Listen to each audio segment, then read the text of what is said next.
Back to another album review. We're very close to episode 200, and today's review is on Earthling by Eddie Vedder. It's the third and most recent solo album by Eddie Vedder. And if you've seen my video on the best albums and EPs of 2022, then you may remember that I placed this at number 1. If you haven't seen the video, I'm going to leave a link in the description.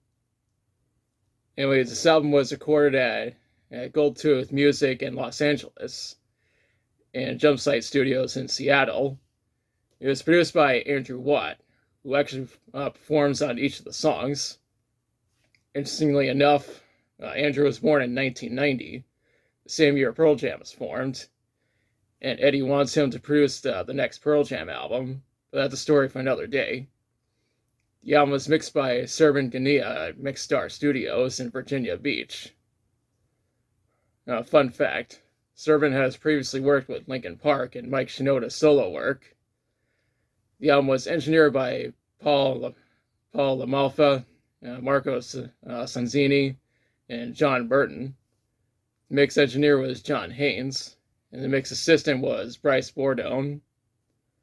The album was mastered by Randy Merrill at Sterling Sound. It was released on February 11th, 2022 under Seattle Surf LLC under license to Republic Records. One thing I need to mention is that Chad Smith plays drums on almost every song on the album.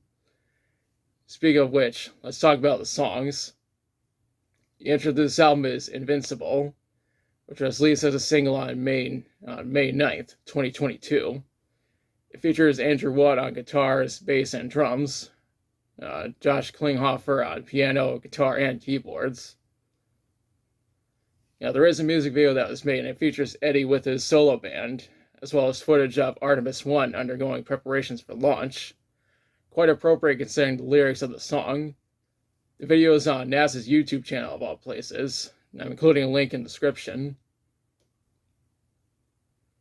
Next track is Power of Right. This track features Andrew on guitar, bass. It features Andrew Watt on guitar and bass, and Josh Klinghoffer on guitar, bass, and piano.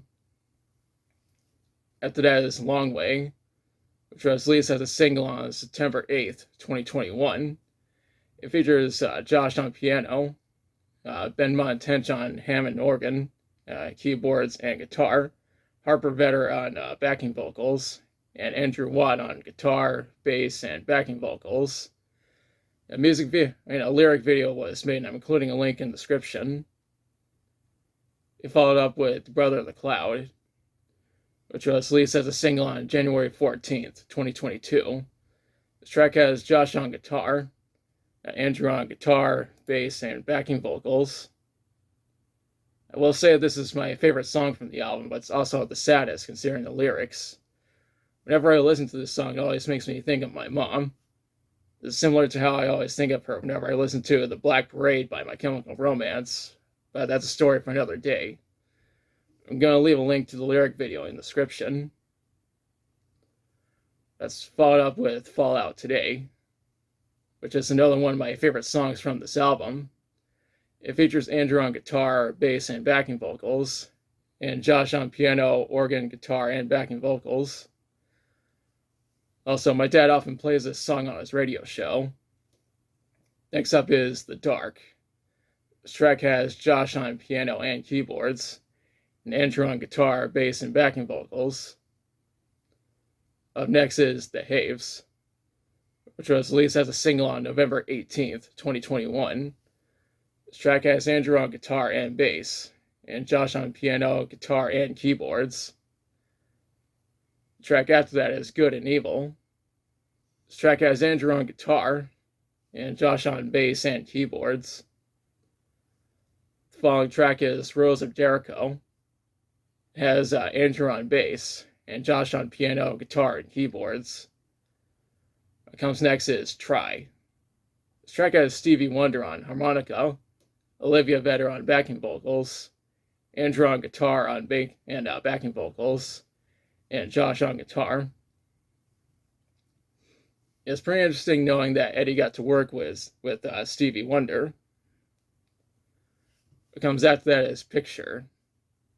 This track features Elton John on vocals and piano, Abe Laboriel Jr. on drums, Ben Montench on Hammond organ, and Andrew on guitar, bass, and piano. It's pretty awesome knowing that Eddie got to work with Elton John. On top of that, it's really awesome that Elton John managed to stay relevant even to this day, since he's been making music for decades. The second to last track is Mrs. Mills. This track has Josh on keyboards, Andrew on guitar and bass, and Ringo Starr on drums. How awesome is it that Eddie got to work with Ringo Starr? That is what makes this one of the more special songs on the album to me. The final track is On My Way. This track features Edward Severson Jr. on vocals, Danny Long on piano, Josh on keyboards, and Andrew on guitar, bass, keyboards, and drum machine. When researching this album, I read that it peaked at number 29 on the Billboard 200, and number 2 on the US Top Alternative Albums, and number 1 on the US Top Rock Albums. The album mostly received positive reviews from critics, and has a 79 on Metacritic. Hell, even Rolling Stone and Pitchfork, the two worst music publications of all time, praised this album. It's just that Rolling Stone responded better to it. Now for my thoughts. I personally think this is the best out of Eddie Vedder's solo albums. It had a lot of musicians involved and has a longer runtime than its predecessors. Even before I started working on my video on the best albums and EPs of 2022, I knew from the start that I would place this at number 1. Overall, I highly recommend this album. Now's the part where I question you. Have you listened to Earthling? If so, what do you think about it? What's your favorite song from it? How do you feel about the number of musicians who were involved with this album? How do you think this album compares to others that were released in 2022? Well, let me know in the comments. If you like the video, be sure to like, share, and subscribe. Be sure to press the notification bell to notify future videos. Thanks for watching, and the next episode is number 200. I have something very special planned for that.